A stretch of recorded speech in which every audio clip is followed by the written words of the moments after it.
Imayambungi atau Ito Dilaling, raja pertama kerajaan Balanipa. Imayambungi lahir pada awal abad ke-15 Masehi di wilayah Lembo yang saat ini secara administratif masuk dalam Desa Pendulangan Kecamatan Limboro. Imayambungi merupakan putra dari pasangan Puang di Gandrang, Tomakaka di Napo, dengan Wiyapas putri dari Itauraura, dan Itauraura sendiri adalah anak dari Tobi Toeng, Tomakaka di Lemo. Dalam sejarahnya, wilayah Napo sama Sundu, Moso, dan Torong-Torong merupakan persekutuan 4 wilayah yang dikenal dengan sebutan Ape Banua Kayang. Pada saat itu, Ape Banua Kayang memiliki hubungan yang baik dengan kerajaan Goa, sehingga di usia yang masih remaja, Imayambungi diasingkan ke Goa atas hukuman yang dijatuhkan kepadanya oleh para tokoh adat di Ape Banua Kayang setelah membunuh saudara sepupunya sendiri. Di Goa, Imayambungi menikah dengan Isorai Karayang Surya Karayang Sanrobone, cucu dari Batara Goa Sombayari Goa, melahirkan Bila-Bilami Tome Payung. Pada masa pemerintahan Raja Goa ke-9 Daeng Matendre Tomapa Risi Kalona, Imayambungi diangkat menjadi panglima perang di kerajaan Goa dan berhasil memimpin pasukan kerajaan Goa menaklukkan kerajaan Lohe hingga ke Pariaman, Sumatera Barat. Gong dari Lohe atau yang dikenal sebagai Tobi Lohe dan keris Patarapang Raja Pariaman yang berhasil direbut diberikan kepada Imayambungi oleh Daeng Matendre. Kabar kehebatan Imayambungi tersohor sampai ke Lita Mandar. Namun pada saat yang sama di Mandar terjadi perseteruan antara Ape Banua Kayang dengan Pasok Korang, sehingga pihak Ape Banua Kayang sepakat mengutus Puang di Poyosang yang masih memiliki hubungan darah dengan Imayambungi yang berasal dari wilayah Pepuangan Limboro untuk menjemput Imayambungi dalam membantu menghadapi keganasan kerajaan Pasok Korang.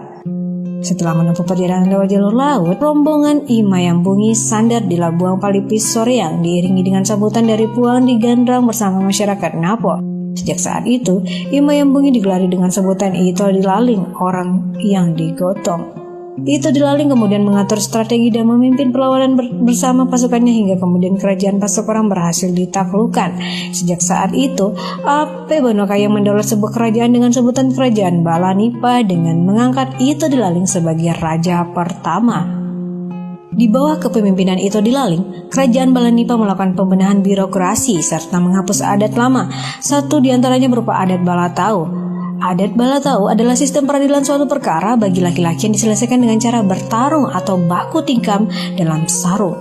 Ada juga menggunakan mediasi tuyuk perus, yaitu dengan mengikatkan kedua tali celana di arena batu berdinding nipa. Yang kalah maka diputuskan sebagai yang bersalah, kemudian mayatnya dibuang ke jurang. Bagi kaum perempuan yang berselisih, disiapkanlah air atau minyak mendidih dalam sebuah wajan. Kemudian yang bertikai memasukkan tangannya ke dalam wajan. Yang duluan menarik keluar tangannya, dia yang bersalah. Penghapusan aturan lama ini menandai berlakunya konstitusi baru yang menjadi pedoman dan sumber inspirasi dalam penyelenggaraan pemerintahan Balanipa. Ito Dilaling wafat setelah menikah lagi dengan anak Tomakaka Napo, melahirkan 6 orang anak, yaitu To di Jalok, Puang di Poyosang, Puang di Ranu, Puang di Pangale, Puang di Tamajara, dan Puang di Gandang. Upacara pemangkapan yang dilaksanakan secara sakral, yaitu dengan mengikut sertakan abdi setianya, 7 dari laki-laki dan 7 dari perempuan dengan tarian dan iringan tabuhan gendrang dan gong tobilohe ke dalam pemakaman secara hidup-hidup. Hingga kini, di atas tempat pemakaman Ito Dilaling tumbuh sebuah pohon besar, Pona Lambe, dan menjadi situs sejarah di Desa Napo, Kecamatan Limboro. Demikianlah cerita singkat mengenai Imayambungi atau Ito Dilaling.